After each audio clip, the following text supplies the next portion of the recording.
are looking at an agriculture modernization program in which tea will have a place. Very competitive tea industry we have to have. And we have to develop, and I think we have to go for quality teas, whether it's be high grown, mid grown. It's useless us trying to compete with those who are not having the quality. We have an opportunity, let's go for it.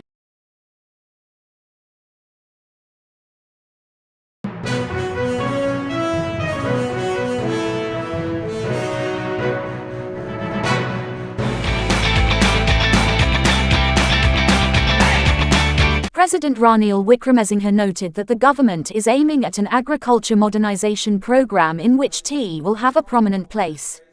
He said that the country has a very competitive tea industry that needs to be developed.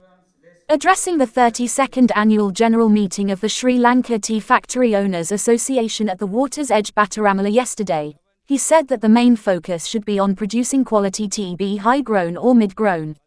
It is useless for us to try to compete with those who are not having the quality. We have an opportunity. Let's go for it and develop the industry, modernize our factories, look at renewable energy, the biomass. All that is there, the president emphasized. I was listening to the report by your president, a survey of the tea industry today.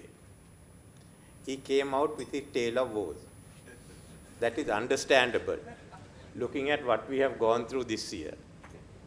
Now is my chance to come out with my tale of woe.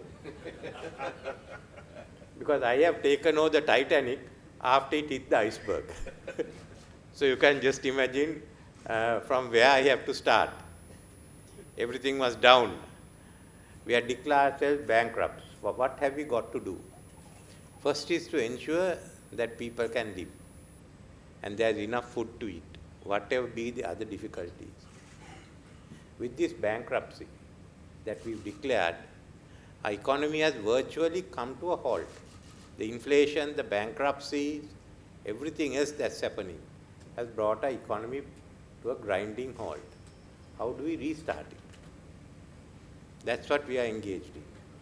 And I thought I'll explain to you the process.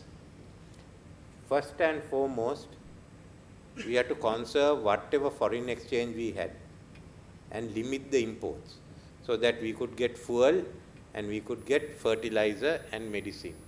It hasn't worked fully but initially, but now it's working much better. So that's how we started. Then as revenue dried up, we have the difficulty of paying our bills, of meeting our commitments. But we had to keep two things in mind. One is to pay the salaries of government servants, about 1.7 million people, plus service our debts. So it's within this scope that we had to begin. Now that we had declared ourselves bankrupt, the first issue was to ensure that the world will now accept us, that we have taken sufficient steps to wipe out the label of bankruptcy, which meant that we have to go to the IMF and discuss with them. Every country, every organization said meet with the IMF and come up with a plan. But we did have a plan until 2019, when we cancelled the last year. Therefore, we had to start our discussions with the IMF. We had no other option. Our growth rate this year is going to be -8%. Last year was also minus growth. This year is also -8%. Next year, it was forecast that we will be -3%. But there is one other factor which worries me. When that forecast was made, everyone thought the global economy will do well.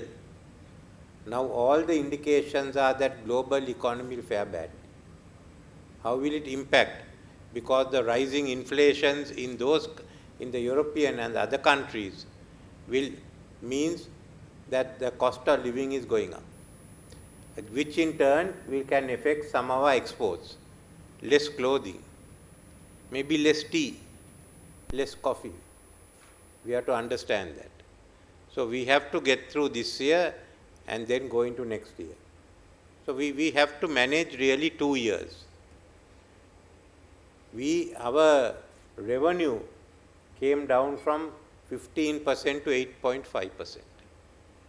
So they want us to get the revenue back to 15%, which I think we have to do. The time frame is 2026. I went in for a 4-year program. I didn't think we could bear the burden if we try to do it in 2 years. And it may not have been possible. And I'm happy that we went for 4 years, because 2023 looks to be a bad year globally, not only for Sri Lanka. Then, if you look at 100 as 2021, at 2020 you can just imagine how much we have come down each year. So we had to first come to an arrangement, which meant raising money. To raise that money, we had to tax everything, which also meant the agriculture. As someone said, if it moves, tax it. We had to come to that level. But we had no other way out. And we had to expand the tax net. I wish you could have done it gradually, but we couldn't, because we need the money.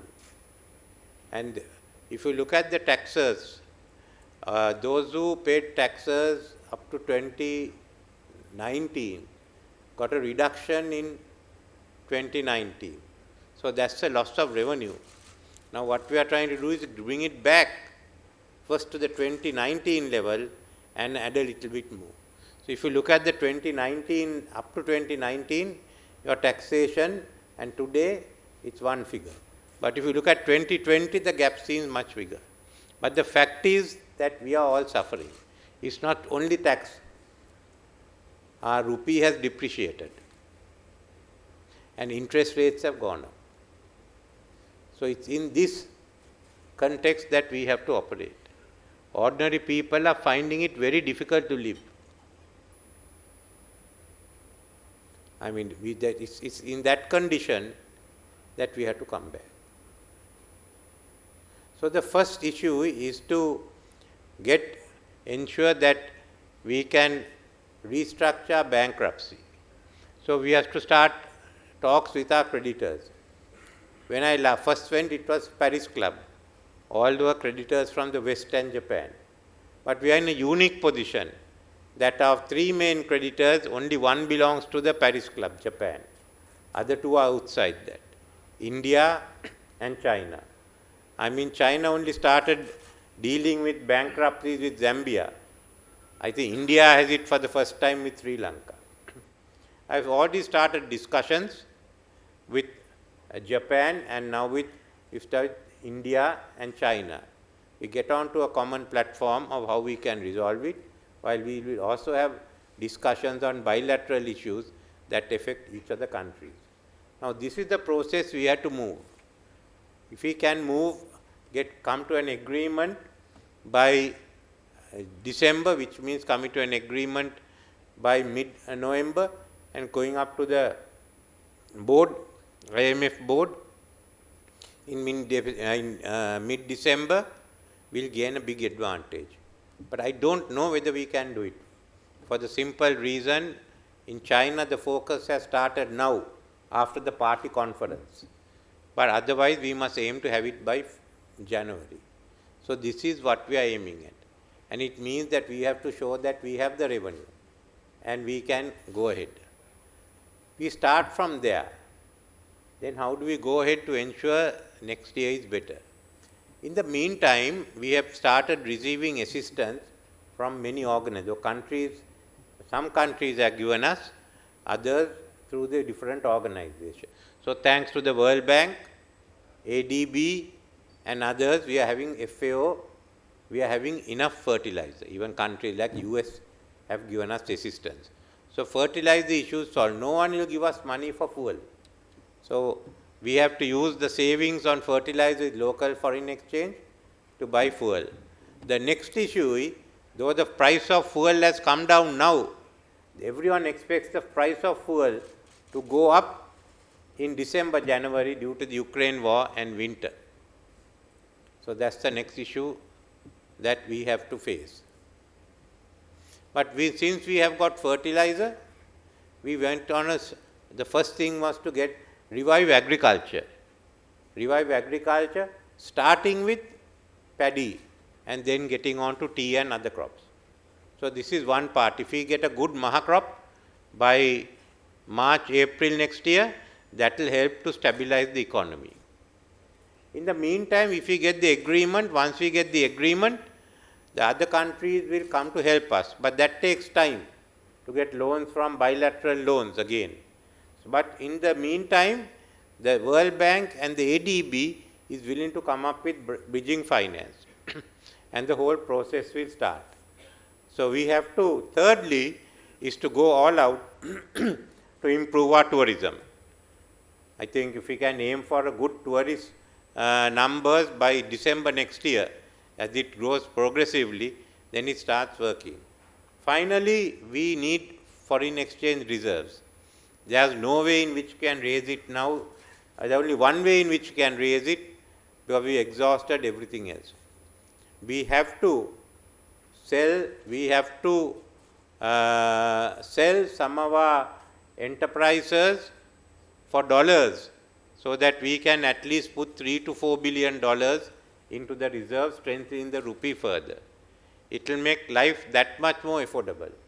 If you are moving to a completely market economy and a high growth economy, this is the only step that we can take, because so far having a vast state sector did not enable the economy to grow that fast. So we have to get this in. Then come to your areas. I know the problems you have, and I know many of you in the tea sector, factory owners, as much as in the rubber coconut sector, construction sector and the hotel sector, are having problems with your banks, servicing your loans. So that's why we are hoping first to bring the rate of interest down gradually.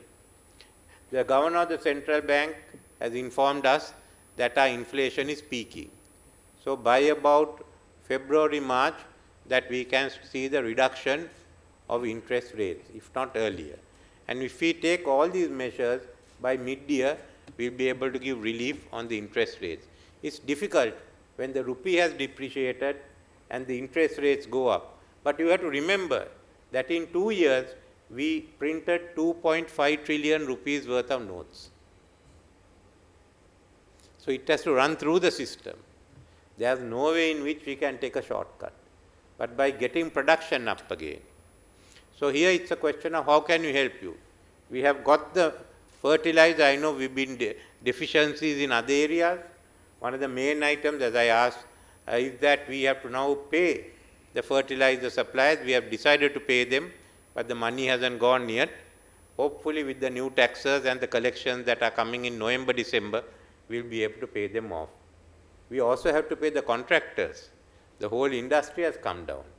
So there's a long list of people with debts which the government has to honor. So that's the process. But we want the tea industry to develop. And I must assure you, the Honorable Minister has, and the State Minister has been spending a lot of their time how to help you in these circumstances. Because helping the tea industry helps us. Foreign exchange, same with the rubber, and additional agriculture production. Next year we have to come through agriculture production. That's what we have to do. As the rupee stabilizes, certainly people will start sending back the exchange, the foreign employment, and the other monies will come up.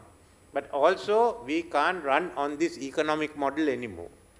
We have to pay our debts. We'll have to take some more debts. We have to go for a completely export-oriented economy. And that's what we are working on. We come back to you. But you have a lot of things we know. You need fertilizer. Most of the major issue is that we need replanting. We are suffering because we have not replanted. As a result, our crop per hectare is coming down. Vietnam is overtaking us. Whoever thought that Vietnam will be growing tea? That's the position. So we are looking at an agriculture modernization program in which tea will have a big place. Very competitive tea industry we have to have. And we have to develop, and I think we have to go for quality teas, whether it's be high-grown, mid-growns. But useless us trying to compete with those who are not having the quality. We have an opportunity, let's go for it and develop the industry. Modernize your factories, look at renewable energy, the biomass, all that is there. So we need a modern industry, and certainly I think it's good that you have got Pricewaterhouse and Cooper, because we can utilize that report together with the ADB report on the regional plantation companies. Some of them are doing quite well, others are a disgrace. So let's see how we can restructure it, how we can get your help and go ahead. I thought I'll describe this to you. I haven't got the best picture possible, but at least I'm trying to take the Titanic off the iceberg. And once we do that, we'll go ahead. Thank you very much for inviting me. For more latest news, subscribe to FTTV.